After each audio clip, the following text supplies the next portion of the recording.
ఆంధ్రాలో. అంటే actually 3 events plan చేశాము.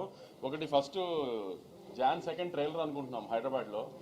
Jan 4న యుఎస్ టైమింగ్స్లో యుఎస్లో ప్రీ రిలీజ్ ఈవెంట్ చేసి అక్కడ ఒక సాంగ్ లాంచ్ చేద్దామని. తర్వాత Jan 8న ఆంధ్రాలో ప్రీ రిలీజ్ ఈవెంట్. అంటే ఆంధ్రాలో అంటే మోస్ట్లీ విజయవాడ కానీ మంగళగిరి కానీ.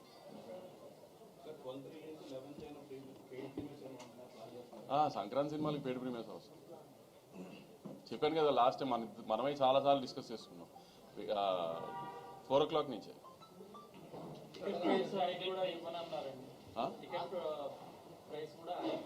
FTC చైర్మన్ గారు అమెరికాలో ఉన్నారు. ఆయన దిగిన తర్వాత ముందు ఆయన సినిమా ఉంది, ఆయన ఏం తేలుస్తారో తర్వాత సినిమా.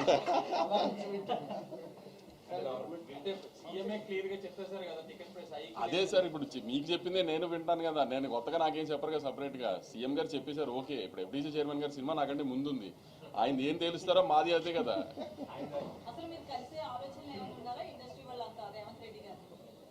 మ్యామ్ అదే అంటున్నాను కదా మ్యామ్, దిల్ రాజు గారు హైదరాబాద్ వచ్చిన తర్వాత ఒకసారి అందరం కలిసి డిసైడ్ చేసి దెన్ ఎలా విల్ టేక్ ఇట్ ఫార్వర్డ్ అనేది చూడాలి. ఇంకా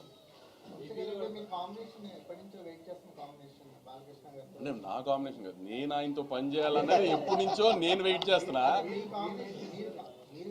నాతో కాంబినేషన్ ఏంటి, నేను హీరోయిన్ ఏంటి, కానీ నేను ఎప్పటి నుంచో ఆయనతో ఇండస్ట్రీకి వచ్చినప్పటి నుంచి ఇప్పుడు బాలకృష్ణ గారితో పనిచేయాలని అందరికీ ఉంటుంది కదా, చాలా ఎక్కువ ఉన్నింది. సో నేను అదైతే నేను ప్రౌడ్గా చాలా చెప్పుకోగలిగింది ఏంటంటే, ఇప్పుడు నేను సినిమాలు చూడటం మొదలుపెట్టిన లాస్ట్ 25-30 years నుంచి కూడా బాలకృష్ణ గారిని నేను చూపించినట్టుగా ఎవరు చూపించలేదు. అంత కాన్ఫిడెంట్గా చెప్పగలుగుతాను నేను. నా సినిమాలో ఇవాళ ఉన్న విజువల్స్, ఇప్పుడు మా సినిమాలో ఉన్న విజువల్స్ లాస్ట్ 20-25 yearsలో ఎప్పుడు బాలకృష్ణ గారి సినిమాలో విజువల్స్ అలా లేదు. సినిమా పరిశ్రమ మీద ప్లస్ గానీ మైనస్ గానీ ఉండే అవకాశం ఉందా? రీసెంట్ డెవలప్మెంట్ అంటే దేని గురించి? అల్లు అర్జున్ గారి అరెస్ట్ బయటకు రావడం. సార్ ఒక్క డాకు మహారాజ్ గురించే మాట్లాడుకుందాం ప్లీజ్. నేను అందుకే పేరు చెప్పలేదు కదండి. రీసెంట్ డెవలప్మెంట్ నాకు రీసెంట్ డెవలప్మెంట్ అంటే సినిమా మీద ఏమైనా అది ప్రభావం వద్దా సార్ అసలు.